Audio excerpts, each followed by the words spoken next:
All right. Hey, everyone. I am back with another interview with a recruiter. I'm here with Kevin Logan, and he and I, of course, networked to each other on LinkedIn. We've been really supportive of one another's content. So I wanted to bring him on and have a conversation about all things recruitment. So, Kevin, if you don't mind, just give us a quick introduction of who you are. Absolutely. Well, first, thank you so much for having me on. And yes, it was when you said to come on, I knew I wanted to be here. So I appreciate you. Thank you. Um, yes, so I am Kevin. I am a recruiter. Um, I am a strategic recruiter that supports mostly Series A, B, and C funded companies. So mostly small businesses, startups that are kind of in the growth and hyper growth mode. I have a background coming from Amazon, and so I'd say my education came from Amazon in terms of um, what it means to be a recruiter from a high volume standpoint, and kind of how corporate recruiting and in-house recruiting works, which has really helped me understand how to better support job seekers, because a lot of what you see from the Series A, B, and C funded companies is completely different on the Hmm. corporate larger side. So I feel like I've had a great macro and micro experience in terms of how to best support job seekers and as a recruiter. And so currently in my capacity, um, currently in my capacity, I create content on LinkedIn as again, as you were saying, and we've Hmm. connected, and most of it is around recruitment, but I'm also big in personal branding. I believe that everybody should be, building up your personal brand, which is just you being you, building up your authority in whatever industry or space it is. So I create content around recruitment to build my authority and my voice around that, again, so that I can help Love people to it. the best of my abilities.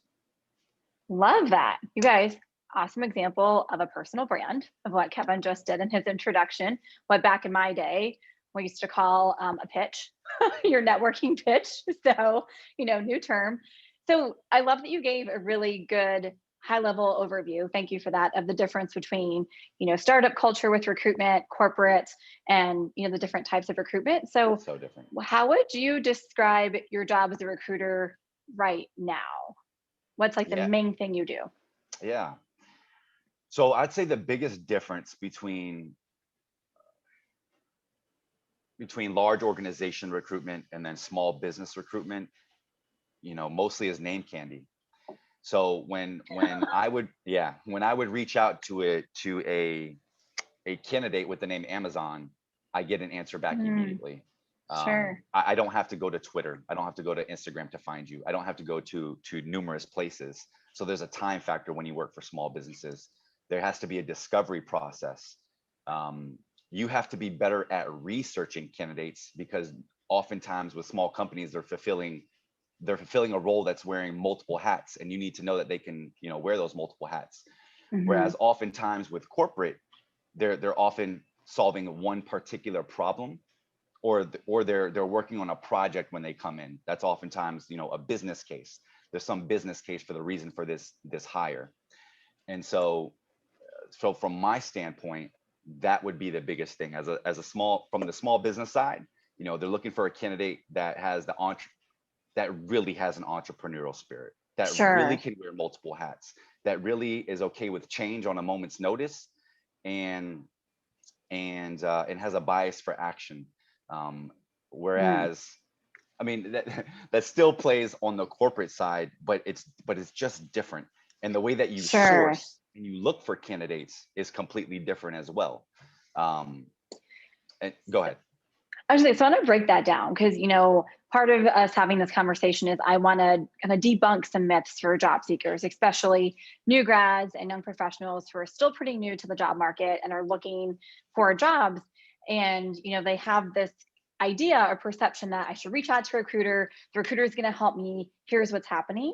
So you just gave a peek inside of your world as a recruiter and the things that you have to do. You just mentioned there's a business case for this role. The company needs it. You have to find someone who meets that business case, who beats Yep. that or meets that need.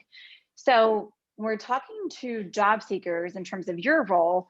What are some of the biggest myths or maybe misconceptions that a job seeker has when they're reaching out to a recruiter and talking to you about a job? I Yeah. know we can have a whole conversation on that, but maybe what are your top Oh my two gosh, could we? for Well, that? the one that immediately comes to mind, and this is going to be a hot button topic because if you look Sure. on LinkedIn, it gets talked about a lot, but I Hmm. really, really, really, I mean, I talk to a lot of recruiters, and this is a with all due respect kind of answer here, Sure. but I know this to be a fact, guys, a fact. You have to be qualified for the role that you are applying for, and if you are not, you have no chance. You can't will your way to a job. So you'll oftentimes see these posts on LinkedIn. And it's like, hey, if you're not qualified, that's okay. Apply anyway. No, I wouldn't. That's a big waste of time, actually. And the reality is, for people like me, we don't have time to put together a masterpiece of who you are, a collage of who you are to see if it fits. You have to do that for me. Because the reality is, I have 10 seconds on your profile. I do not, and I mean this, I have 8 roles I'm sourcing for right now. I don't have the time to spend more than 20 seconds on your profile. And if it's not clear to me that you are qualified for this role, then I'm not going to put the puzzle together to figure that out. So the biggest thing is be qualified. So look at the three, I literally posted about this morning. Look at the Yeah. 3 to 5 job descriptions for roles that you're interested in. Read them thoroughly, line Yeah. by line. Put them into a website called wordclouds.com. Extract the keywords, but those are just keywords, okay? And keywords only mean content. They don't have context.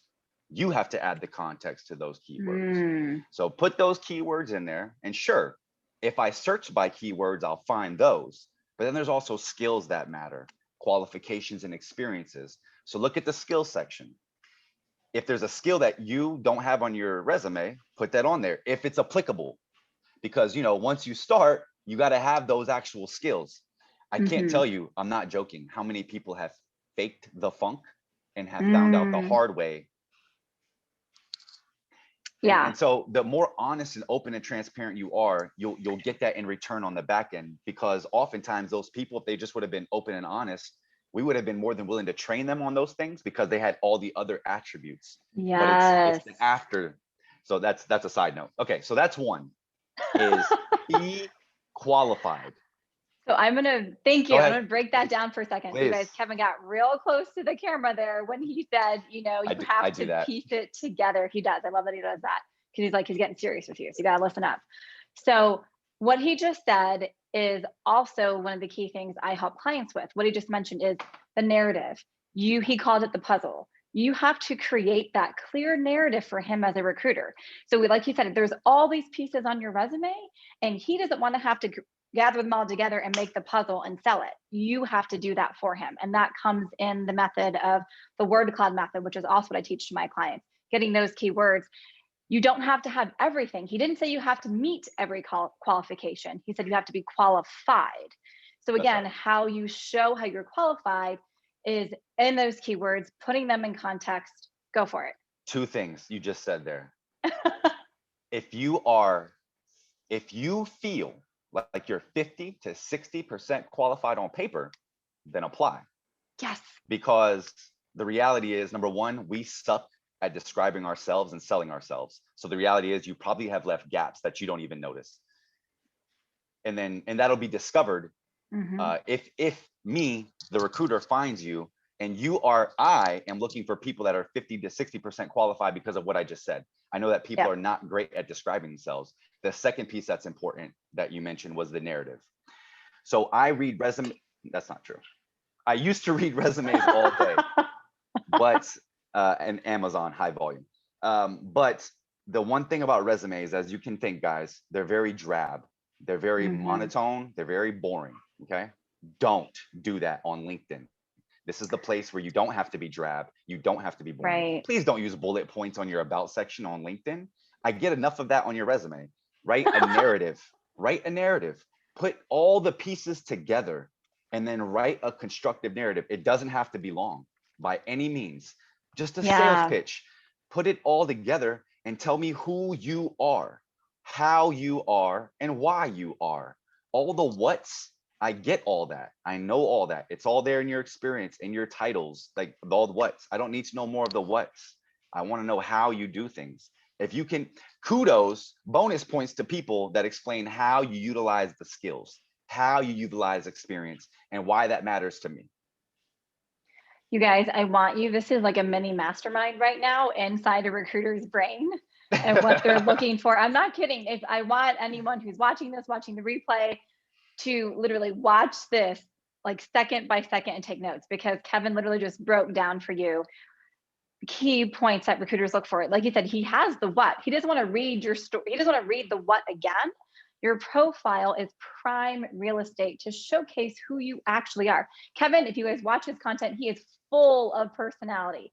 That's probably a huge reason why he's landed his jobs. Yeah, I can't imagine, right? So what he's That saying that there is, actually is how I landed my job, and I would love to tell that story really fast because it's through my content. I got my job through my yeah, content.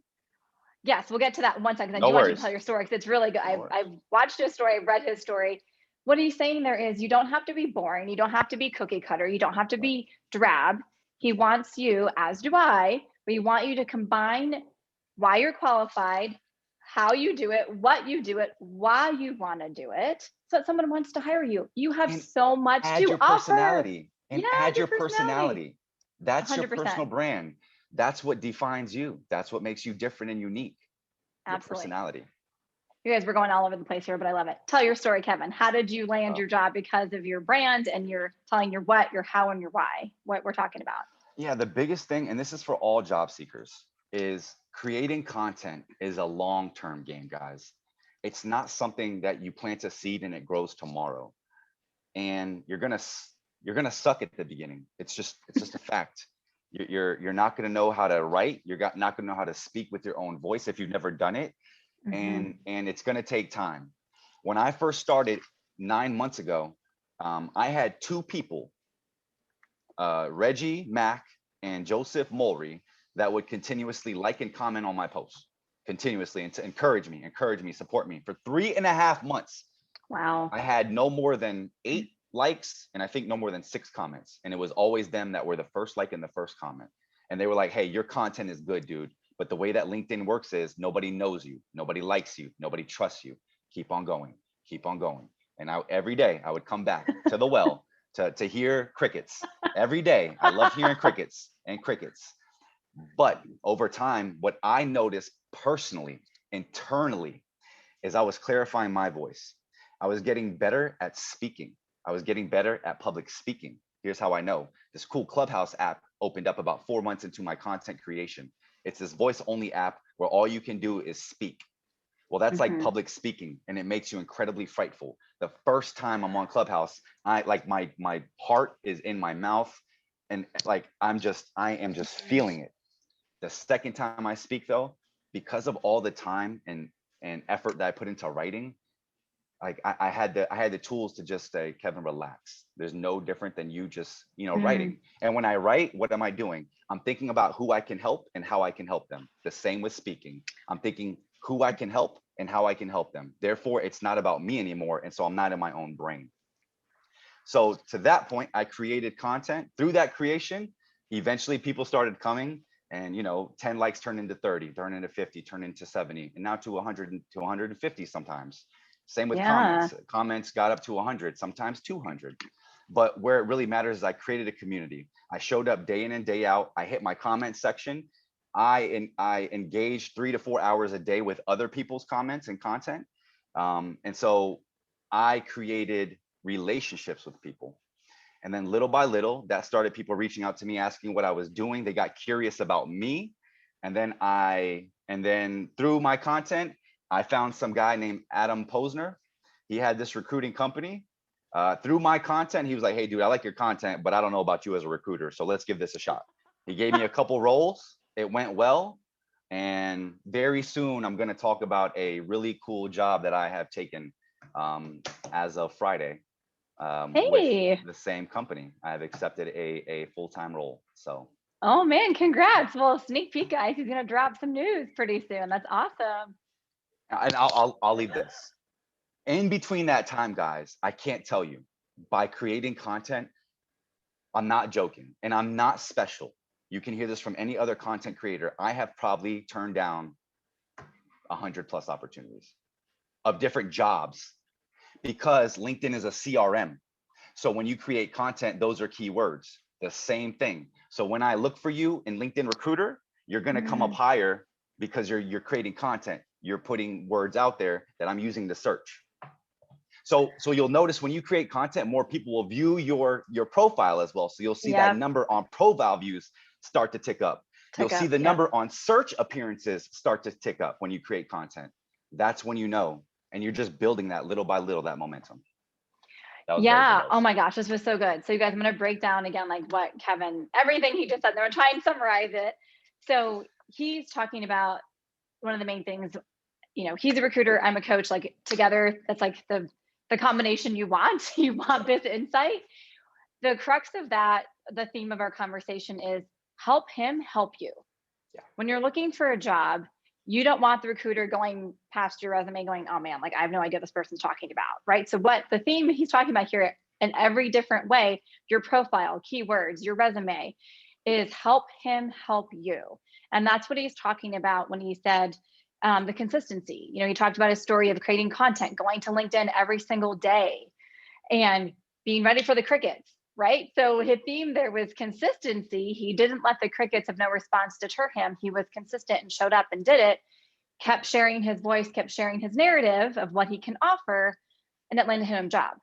We're not saying it has to take 3 months. It may take longer, it may take shorter. Everyone's timeline is different, but I really wanted you to absorb that main takeaway from him, that this is what we're going. So our original question was, you know, what is the biggest misconception? I know this is great. We could talk for hours, Kevin. I could.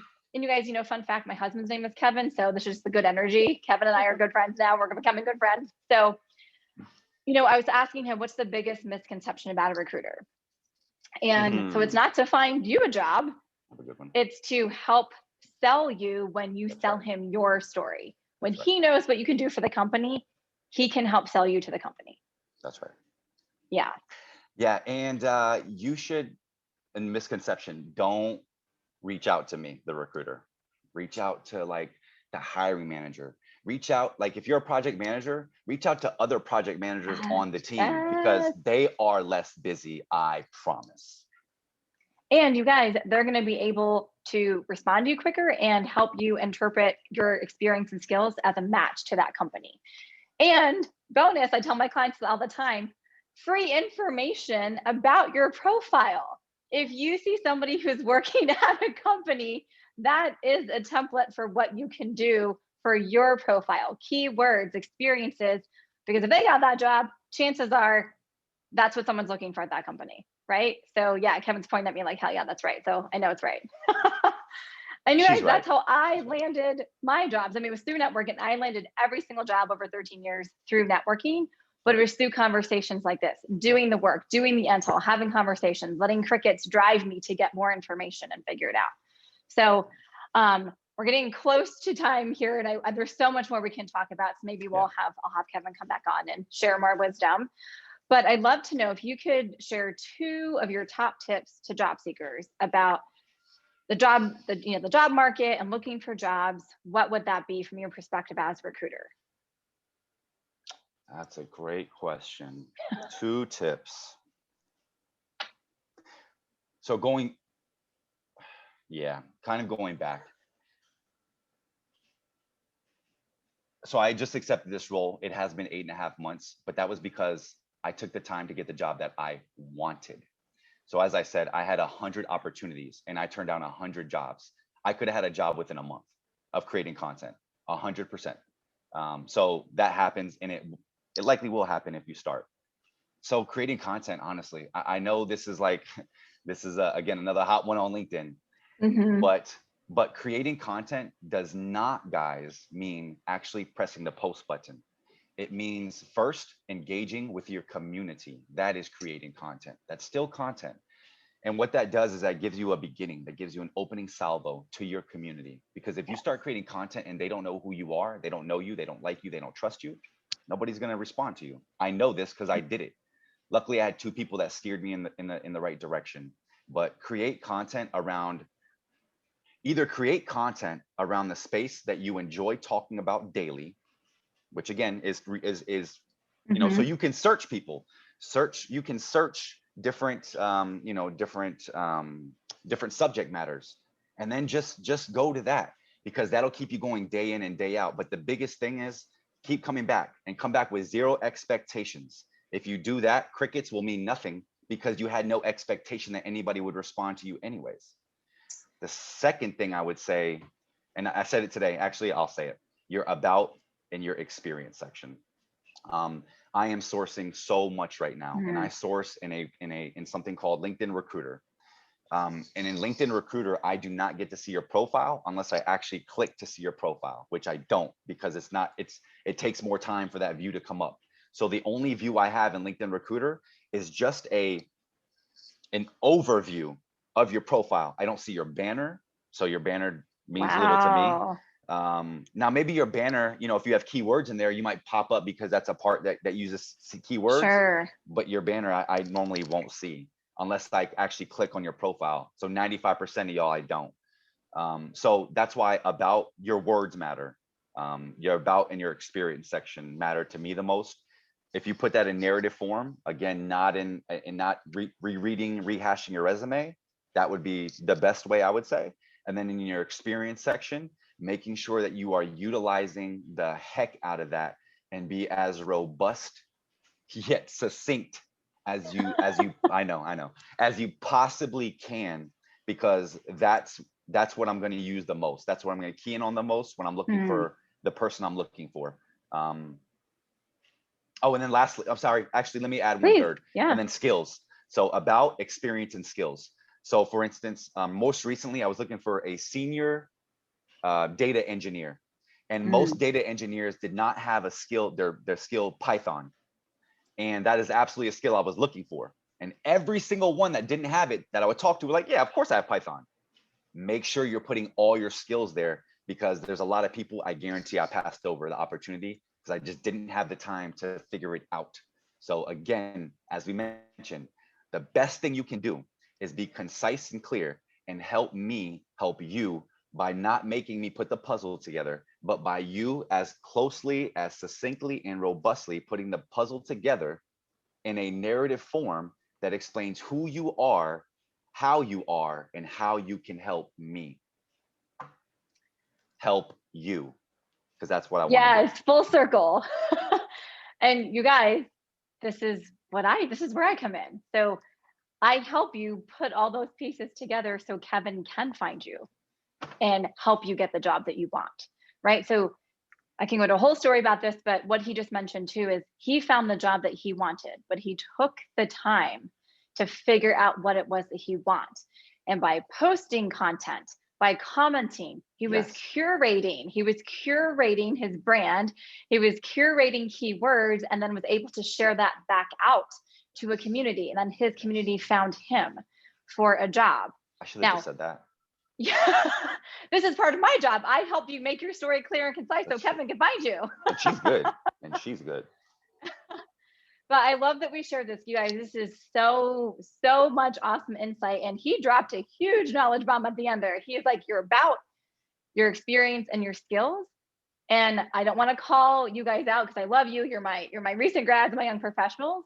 But most of you don't have this on your profile. No. And you're sending messages out there, and then someone's looking for you but can't even find you, because he just said that when they're on LinkedIn Recruiter, it's not even going to populate. So he doesn't need to take the time to click on you if you're not taking the time to help him find you. So okay, and last thing, guys. This is to help you guys out. When I want to reach out to you, I have to do it either via LinkedIn, young people, or your email. Email, guys. Okay. And if my system can't scrape an email for you, and you don't use your LinkedIn, Twitter, Instagram, like it gets then it gets to a point where I'm like, do I want to waste this time? Do I want to spend this time? Don't give the recruiter the opportunity to take a moment to think, should I spend this time on you? Be available on LinkedIn. And if you don't already, get a Gmail, because most CRM companies scrape Gmail better than any other email platform, is how I can say it. Interesting. So what he's saying is a lot of larger corporations, even startups, use a technology tool to Yes. read your resume and your profile and grab your email address out of your profile or resume. So then he, as the recruiter, can reach out to you. And he's saying that Gmail is that. Go ahead. Not exactly. Oh, so my bad. so the no worries. The program just kind of scrapes the internet to look for an email for you. Got it. Without having your Okay. profile. So it's very hard to find an email for a lot of young people. So I'm thinking maybe y'all just don't have any. Maybe you just use your Instagram or your LinkedIn or your, but when I do utilize these programs, the email or the client that I see pop up the most, that is the best, that can scrape it the best, is Gmail. So I suggest job seekers to just, even if it's just for your job seeking needs, just have one Gmail for that. That way, when I'm looking to reach out to you, it can scrape your email and I can do that and actually get in front of you. That's one of the hardest things for us, is actually getting in front of the person I want to, because I don't know which channel that you actually utilize. So also, that's a good one. On LinkedIn, tell me how to get in contact with you. Which email? Is it Clubhouse? Is it LinkedIn? Is it Gmail? Is it a phone number? How should I get in contact with you? That helps me immensely. Again, help him help you. He wants to talk to you. He just can't get a hold of you. I really do. Can't get a hold of you. So many roles I need to fill. I really do. He needs you guys. Put your email address out there. Create one and put out there. And I'm going to get shit for that. My husband's a software engineer, you guys. I should have known that. I messed up my terminology. I crossed it. So my bad. Hence I'm a coach. I'm not a software engineer, but I work with all industries. It happens. Kevin, thank you for your time. This was freaking awesome. Yes, so much wisdom from a recruiter. Thank you so much. And gonna have you come back on and share more. Yeah. Thank you everybody for listening. I appreciate you guys. Go follow him. And Recruiter Insight, how to create content, awesome stuff. All right, thank you.